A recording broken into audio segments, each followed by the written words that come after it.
Bismillahirrahmanirrahim. Assalamualaikum warahmatullahi wabarakatuh.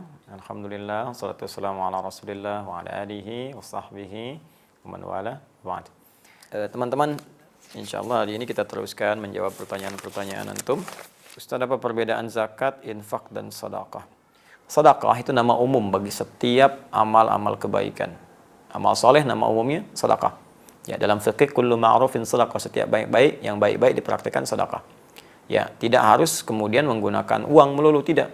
Bisa dengan misalnya bisa bantuan dengan pakaian, ya, bisa bantuan dengan makanan, ya. Jadi ada yang sifatnya dengan harta.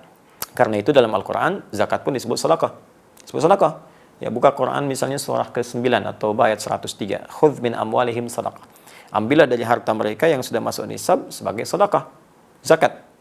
Ya. Padahal di situ maksudnya zakat. Kenapa disebut dengan sedekah? Sedekah itu pertama berasal dari kata as-sidqu, ya.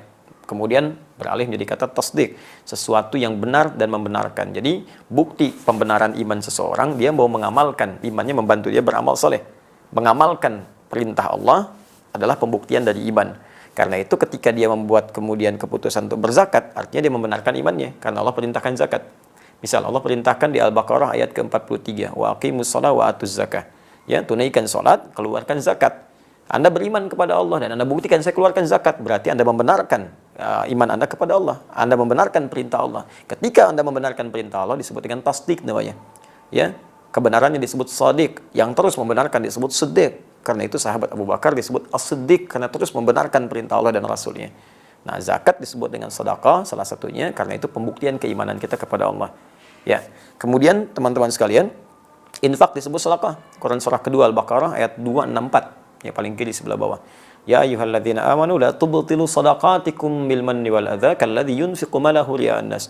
Hei orang-orang beriman, jangan batalkan, gugurkan amal-amal kebaikanmu yang telah lelah engkau tenun dengan melakukan perbuatan yang merusak seperti orang infak yang riya. Nah, infak riya itu disebut dengan bagian infaknya disebut dengan sedekah. Enggak boleh infak dengan riya. Infaknya masuk kategori sedekah. Jadi kalau Anda katakan sedekah itu nama umum, ya, zakat sedekah, infak sedekah, termasuk salat bagian dari sedekah karena amal saleh. Senyum sedekah. Ya, basmatuka fi wajhi akhika sedekah. Senyummu yang membahagiakan temanmu itu sedekah. Nah, kemudian kalau sudah zakat spesifik, zakat bentuknya kewajiban berupa harta yang harus dikeluarkan jika sudah memenuhi batasan dan syarat-syarat ketentuan tertentu. Ya, batasan syarat ketentuannya misalnya nisab. Ukurannya apa misalnya? Ya, ukuran sudah 85 gram emas keluar. Ya, di zakat tanaman lain lagi. Ya, apakah diairi atau tidak, perkebunan lain lagi, zakat hewan lain lagi. Ya, ada ukuran-ukurannya. Kemudian untuk zakat mal misalnya berlangsung setahun disebut dengan haul. Ya. Nah, lalu setelah itu bagaimana lagi ketentuannya? Nah, dalam zakat ini sifatnya wajib dikeluarkan. Kedalam 8 golongan. Ada di Quran surah ke-9 ayat ke-60. Innamas shadaqatu lil fuqara wal masakin wal 'amilina 'alaiha wal mu'allafati qulubuhum wa fil riqab wal gharimin wa fi sabilillah wa bis sabil. 8 golongan. Fakir, miskin, kemudian 'amilin 'alaiha yang fokus mengerjakan zakat sehingga tidak bekerja di tempat lain.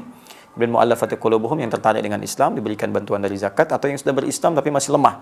Baru masuk Islam, lemah, bantu dengan zakat. Wa fil riqab, perbudakan sudah tidak ada, gharimin orang yang terikat utang piutang karena kepentingan maslahat agama atau umum. Dia punya perusahaan, bangun sekolah, perusahaannya bangkrut, hidupnya tertekan, utang belum lunas, bantu dengan zakat. Ya. Kemudian fisabilillah, itu sudah dipahami, Ibnu Sabil yang kemudian kesulitan bekal di jalan. Itu zakat. Infak dibagi dua. Ada infak wajib dari suami kepada keluarga. Wajib. Di Quran surah keempat ayat 34, paling kiri sebelah atas. Ar-rijalu qawwamuna 'alan nisa bima faddalallahu ba'dahum 'ala ba'din wa bima anfaqu min amwalihim. Ya, setiap suami lelaki diberikan kelebihan dari istri, dari yang lain. Baik ya, karena Allah berikan kekuatan untuk bekerja dan dari pekerjaan itu menghasilkan harta yang diinfakkan untuk keluarganya. Diinfak suami kepada keluarga sifatnya wajib. Ada infak yang sifatnya sunnah. Ya, setelah selesai kebutuhan keluarga, udah beres semua, nah kelebihannya digunakan untuk infak sunnah. Contohnya Quran surah kedua ayat 215, paling kanan sebelah bawah. Ya, wa yas'alunaka madza yunfiqun, mereka bertanya tentang apa yang harus diinfakkan. Qul ma anfaqtum min khair. Kalau mau infak katakan Muhammad SAW, infakkan yang baik-baik. Untuk siapa? Lil walidain, orang tua, wal aqrabin, kerabat dekat, wal yatama, anak-anak yatim, wal masakin, orang miskin, wa ibnis sabil, orang kesulitan di jalan dalam mendapatkan bekal. Itu contoh-contoh infak yang sunnah. Selebihnya umum. Ya, umum infak misalnya untuk infak ke masjid, infak untuk yang sifatnya Anda ingin berikan, ya boleh. Itu ada di Quran surah kedua ayat 261. Kaidah umum dibalasnya langsung 700 kali lipat dengan izin Allah Subhanahu wa taala. Sekira itu, Allah taala alam bissawab. Semoga Allah berikan kemuliaan. Kita berjumpa lagi di sesi yang lain insyaallah. Subhanakallahumma wa bihamdika asyhadu an la ilaha illa anta astaghfiruka wa atubu ilaik. Assalamualaikum warahmatullahi wabarakatuh.